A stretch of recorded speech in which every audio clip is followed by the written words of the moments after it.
Westworld, answering 7 burning questions from the brutal Vanishing Point. This post contains frank discussion of a few major plot points from Westworld Season 2, Episode 9, Vanishing Point, including the latest twists on the Man in Black's descent to madness.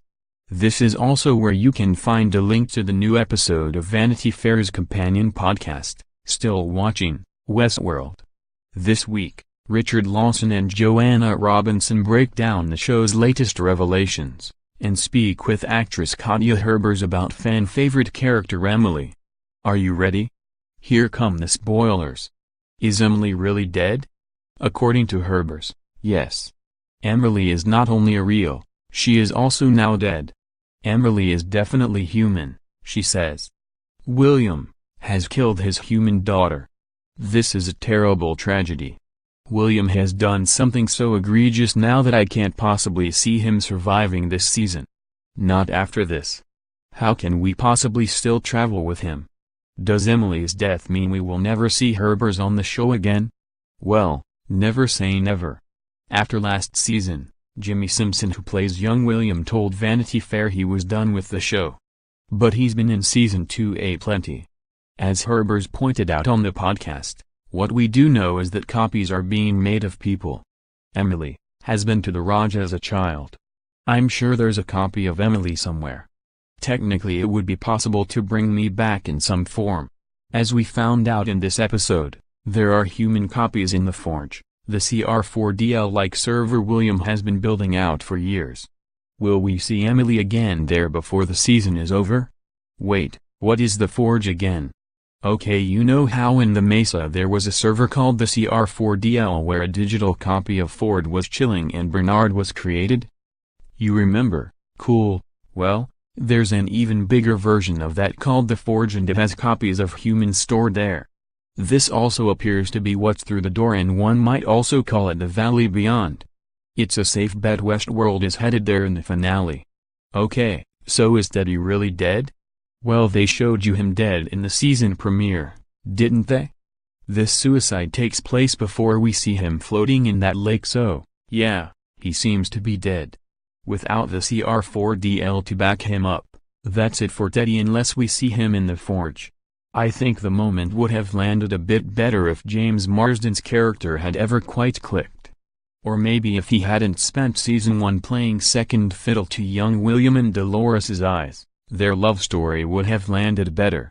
I'm sorry to see Marsden go because he's a brilliant actor, but I'm not sure this is the big shocking moment Lisa Joy and Jonah Nolan hope it would be, despite Evan Rachel Wood's incredible performance. However, we should point out that now Dolores and William are bonded by this terrible thing they've done to the people closest to them. Hold up, is the Man in Black actually a host? He seems to think so, no? He wishes he were, that way he doesn't have to take responsibility for what he's done. That's certainly why Ed Harris is digging into his arm in the exact same place Bernard cut into earlier in the episode in order to find a port. When the Delos guys scanned William's neck for explosives, however, it came up clean. So is there one more twist coming, or has Ford just thoroughly messed with William's mind? According to Herbers, and she says this is only her interpretation, William is very much a human when he shoots his daughter. It's that choice, and his human status, that makes this episode so gut-wrenching. Herbers explains, it's a heartbreaking moment because he is himself killing his actual daughter. Having gone so completely insane that he thinks even his own flesh and blood is now part of this game. I think if he were to be a robot it would take away from what a completely heartbreaking moment that is. As for that campfire scene a few weeks ago when William and Emily had different memories of her experience with the elephants as a child, Herbers says that was merely a case of William being a bad and distracted dad. If only that were as bad as his dadding got. HBO aired this episode on Father's Day, continuing a grand tradition of dads in bloodbaths started by Game of Thrones years ago. What did Emily and Juliet see on that tablet? What did Ford record on that card? Oh, you know, just all the bad and terrible stuff William has done over the years while visiting the park.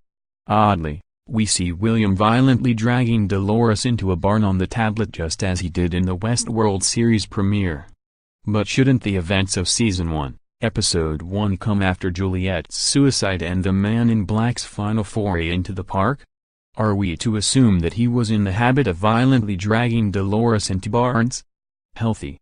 Speaking of healthy, Juliet and William keep a couple of volumes on Plutarch and at least 2 very death-obsessed books by their bed, Slaughterhouse-Five by Kurt Vonnegut and Jude the Obscure by Thomas Hardy. The latter involves a terribly dysfunctional family and tragic suicide. But Lisa Joy and Jonah Nolan didn't have to look all the way back to Hardy to find inspiration for Juliet's death. In Nolan's 2006 film The Prestige, which has already inspired many of the themes of Westworld, Rebecca Hall's character kills herself because her husband, or the man she thinks is her husband, it's complicated, drives her crazy by hiding truths, withholding affection, and becoming preoccupied with a blonde. Sound familiar? So is Ford permanently inside Maeve now. It would seem that Bernard banished Ford from his head. As Jeffrey Wright told me a few weeks ago, the Get Out moment was a long time coming for his character. Does that mean Ford is in Maeve now? Should we start calling her Well, it's hard to say.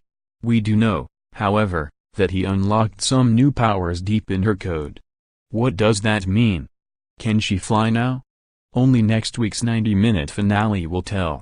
So does that hat thing make any sense? No, guys, it doesn't. Do you buy that the Delos technology to scan brains was in the cowboy hats all along? Listen, do they all wear hats in Shogun World or the Raj? Let's check. Okay, some. Still, I'm giving this twist a skeptical eye. But it's kinda fun, so let's not get too hung up on it, shall we? Saddle up. We're all headed to Valley Forge next Sunday. Use of this site constitutes acceptance of our user agreement and privacy policy and cookie statement.